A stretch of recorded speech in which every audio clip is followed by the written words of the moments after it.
Hey, today I'm going to be doing an Animal Crossing speed build.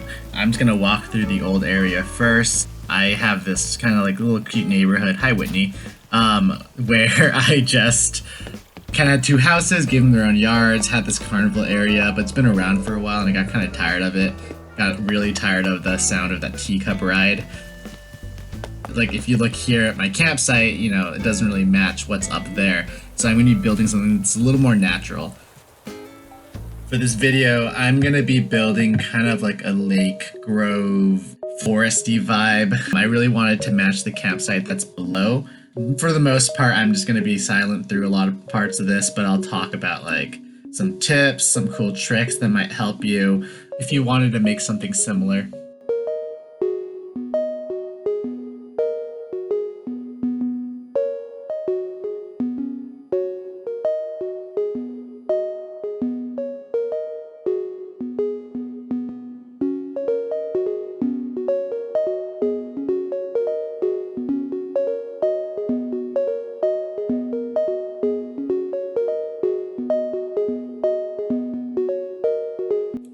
Alright, I'm going to be slowing down the video in just a little bit to show you a little trick where you can glitch the game to let you put trees up against the edge of a cliff. You first start by making a corner and then building water out just like I did, where you go right up and then you hit the corner. The game will glitch and let you drop a tree at the very corner of this hole, and where you normally need to have 8 empty spaces around a tree, this lets you instead kind of cheat and go all the way up to the edge of it. So I'm using it to make a really foresty area. I want it to look like the trees are just towering over on this like mountain behind this campsite. I'm going to be doing a few of them right here.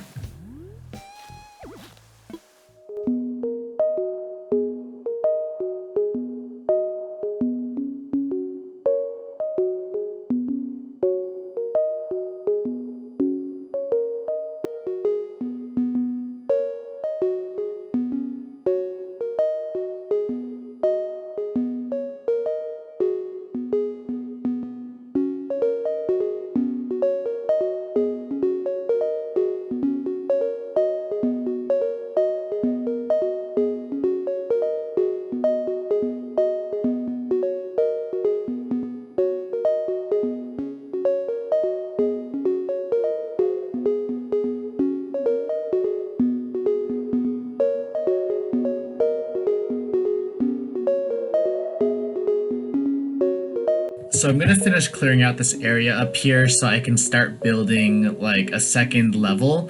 I want to create a border that breaks up the space and lets me hide what I'm putting behind it. Since I'm building like a big lake, I want it to feel like when you go up those stairs on the right, you just end up in a completely like different kind of space.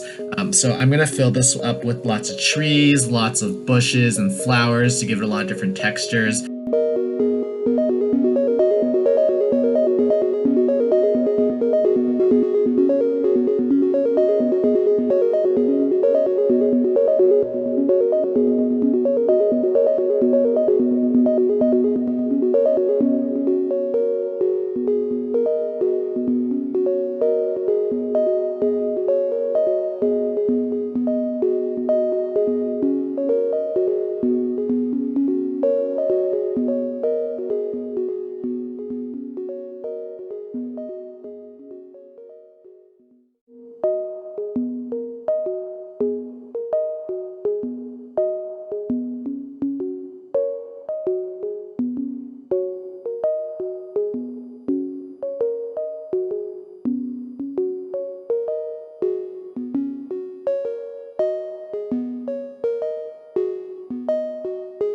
I think one of the most painful parts of terraforming is always just clearing out all the flowers you had there before.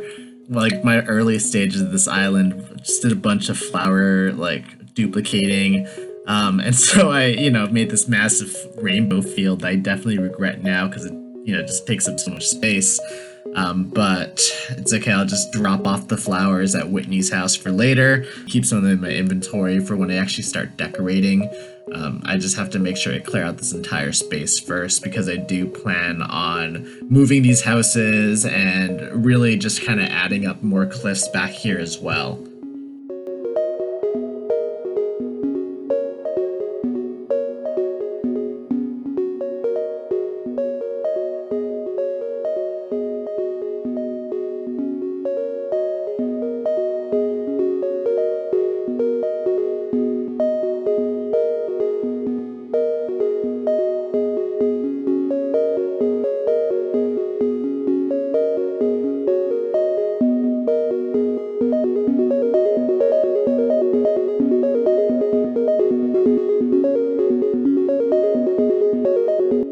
You might have noticed I really like using weeds as decorations. You can have exactly 149 of them and they will just keep growing to give you this like wild look. But the second you plant your 150th weed or the 150th one spreads, they just all completely freeze in time. So I like to have just a little bit less than 150 weeds. That way my weeds keep growing and getting bigger. And then when I like how it looks, I then plant a bunch of tiny ones somewhere else. And that freezes all my weeds and stops them from growing to the biggest size. I really like the way the little weeds look as well. They're nice for making like a lawn look like it has grass on it. So I actually usually keep my island right around 140 weeds. And then when I want to freeze all my weeds, I fill up like a park that I have on my island with just a ton of weeds, like probably like 20 of them. And that way I know it pushes me over that 150 mark and then it just freezes them all. I find the little weeds are also nice for preventing fossils from growing in the area. They stop those golden trees from growing in the area. And so it's nice just to kind of like preserve a spot so that way it doesn't change.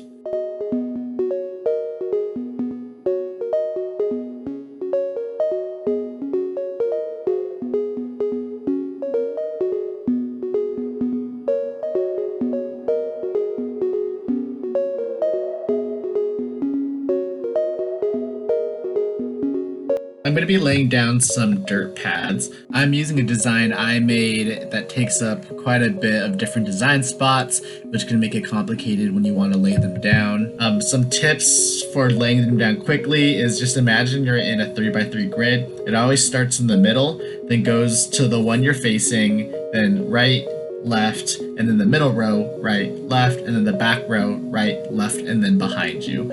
So that kind of helps me when I'm laying them down so I can lay them down a little quicker rather than having to like drop them with a custom path tool or go one by one and keep moving.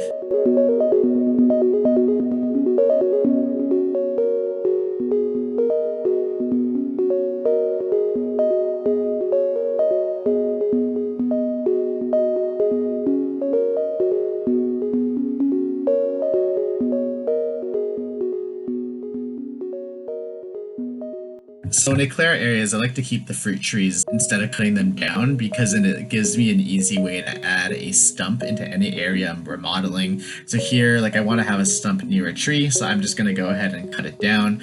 I prefer the fruit tree stumps to the pine tree stumps because they're a little wider and the color's different.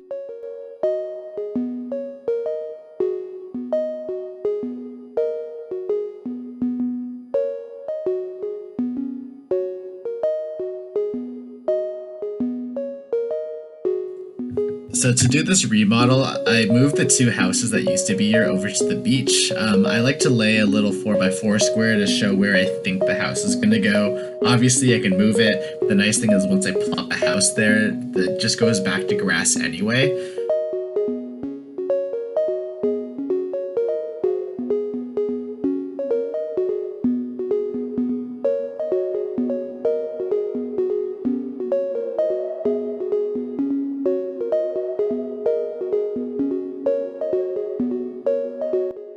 I'm gonna time hop in a second just because I think it's easier to see what I want the area to look like with the houses there, as well as the bridge I was building anyway. So you're gonna see it suddenly jump a few days, which is fine. It helps me to see what the area looks like with trees as well.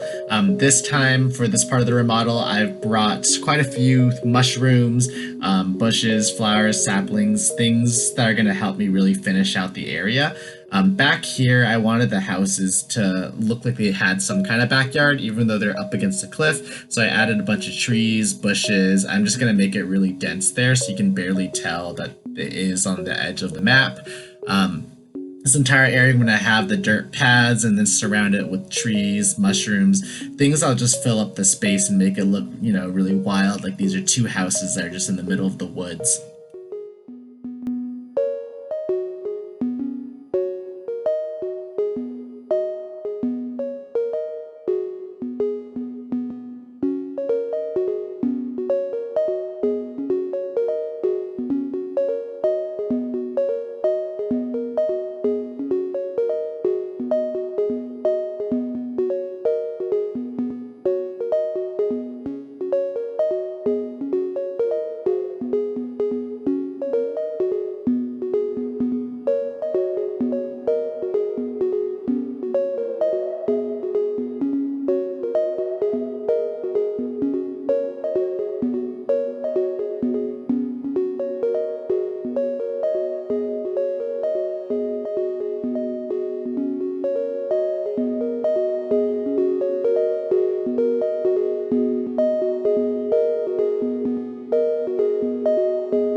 I'm going to do one final time hop and finish decorating the area.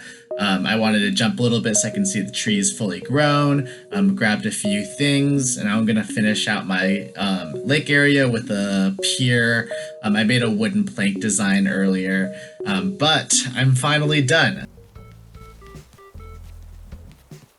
Here's the area down at the very bottom. If you walk up to the campsite, you can see that there's water there, but otherwise when you're by this tenty area, it does just look like you're at the base of a hill or a mountain with a bunch of trees. You can see that the trees pushed up all the way up to the edge, makes it look like it's a lot more clustered together. And walking through here, I've laid some fishing gear on my pier. They got my little flamingo dude out there. Put mushrooms everywhere. I put a bunch of flowers, bushes, just a wide variety of things. So that way, it's always something interesting to look at.